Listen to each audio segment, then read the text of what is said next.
In Lincoln, Illinois, 2014, Mason Clark lived in silence. His father had died 2 years earlier, trapped in a burning building while saving a family on Halloween night. Since then, the house had felt hollow. His mother barely spoke. Mason spent nights scrolling through old photos, watching the world move on without him. Then one October night, just before Halloween, as the rain hit his window, his laptop flickered. The screen turned white, then a black message appeared. Do you want to see him again? Type yes. Mason froze. No sender. No pop-up window. He laughed nervously. Some sick prank from a friend, maybe. Still, curiosity twisted inside him. What if it was real?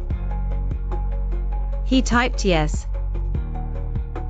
The air shifted. The temperature dropped.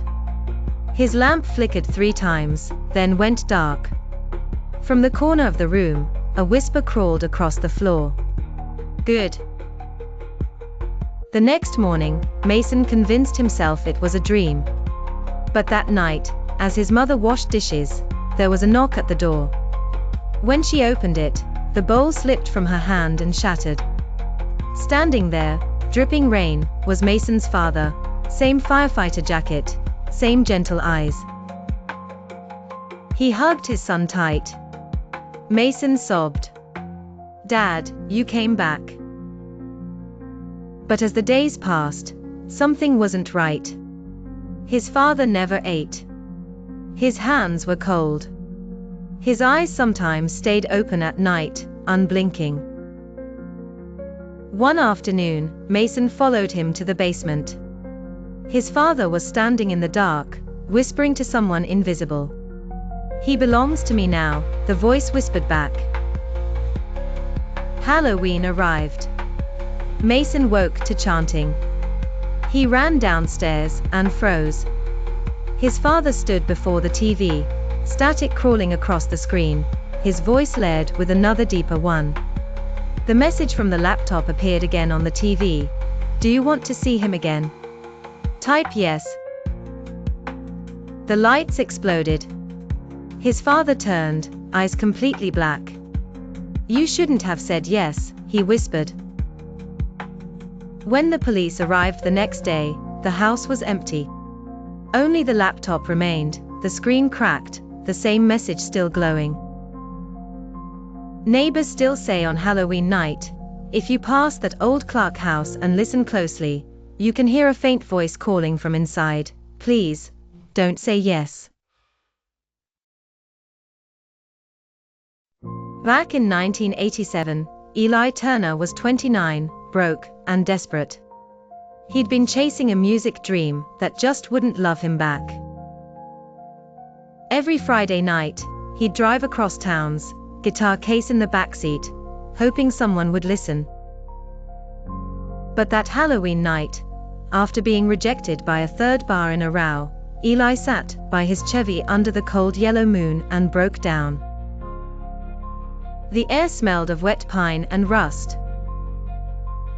His hands shook as he reached for his guitar, playing a quiet blues riff just to stop the silence from eating him alive. That's when he saw headlights in the distance, but the engine never followed. The light faded, and in its place stood a man, tall, lean, dressed in a black coat that seemed older than time. His shoes made no sound as he walked up. Rough night, the man asked, voice like smoke. Eli nodded. No gigs, no money, no nothing. Play me something, the man said. One song. I'll make it worth your while. Eli laughed bitterly. I ain't got much to give. Don't worry, the stranger said, smiling thinly. It's me who'll be giving. Eli played. It wasn't perfect. He hit a few bad notes, but something about the sound filled the air, like it belonged there. When he finished, The man reached into his coat and handed him a silver guitar pick engraved with a small symbol, an eye surrounded by fire. "Use this," the man whispered. "Play again, and the world will remember your name." Then he was gone, like smoke dissolving into fog. Eli thought he was hallucinating. But when he used that pick during his next bar gig, something happened. The sound that came out of his guitar wasn't human. It was raw, beautiful, painful. The crowd went silent.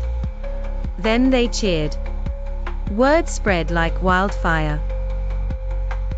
Within months, Eli had a record deal. By Christmas, he was on every radio in the South. But fame didn't come free. At first, it was small things.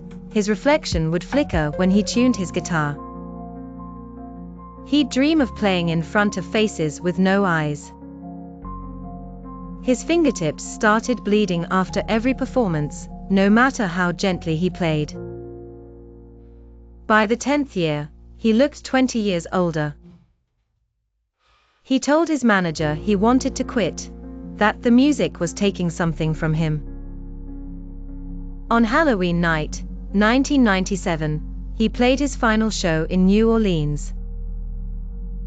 The crowd roared as he picked up his guitar. Under the spotlight, his hand trembled as he used the silver pick one last time. The first note rang clear. The second note screamed. Then Eli screamed too. Witnesses said the lights exploded. For 66 seconds, the entire city block lost power.